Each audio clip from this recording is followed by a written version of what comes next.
പിന്നെ ബഹുമാനപ്പെട്ട മന്ത്രി അതീവ ഗുരുതരാവസ്ഥയെ ഇങ്ങനെ പരിഹസിക്കരുതായിരുന്നു എന്നുള്ള അഭിപ്രായം കൂടെ ഞങ്ങൾ പറയാൻ ആഗ്രഹിക്കുക. പുലർച്ചെ എഴുന്നേറ്റ് പോയതോ അതൊക്കെ അവരുടെ ഇഷ്ടമാണ്, സ്വാതന്ത്ര്യമാണ്, എന്താ വെച്ചാൽ ആയിക്കോട്ടെ. പക്ഷെ അതീവ ഗുരുതരാവസ്ഥ ഇങ്ങനെ പരിഹസിക്കരുതായിരുന്നു. എന്തൊക്കെയായിരുന്നു കഴിഞ്ഞ 2 ദിവസങ്ങളിലായിട്ട് കാണിച്ചിരുന്ന വിഷ്വൽ? ഞാൻ അവിടെയുള്ള സെൽഫി മറ്റു കാര്യങ്ങളെ സംബന്ധിച്ചൊന്നും പറയുന്നില്ല.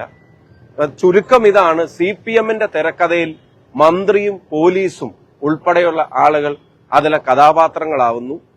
ഇതിന്റെയൊക്കെ മേലെ നിൽക്കേണ്ട സ്പീക്കറെ സംബന്ധിച്ച് പോലും ആളുകൾ ഇപ്പൊ ആളുകൾ പറയുന്നത് വേദന 3-ാം പ്ലാറ്റ്ഫോമിൽ നിന്നാണ് പൊട്ടിപ്പുറപ്പെട്ടതെന്നാണ് ഇപ്പൊ ആളുകൾ പറയുന്നത്.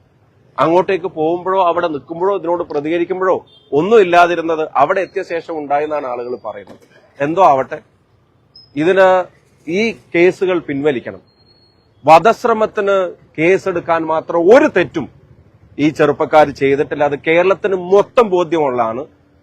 മലയാളിയുടെ മൊത്തം സാമാന്യ ബോധത്തെ CPM-ഉം മുഖ്യമന്ത്രിയും പാർട്ടി സെക്രട്ടറിയും ഇങ്ങനെ പരിഹസിക്കരുത്, ചോദ്യം ചെയ്യരുത് എന്നുകൂടെ പറയാൻ ആഗ്രഹിക്കുന്നു.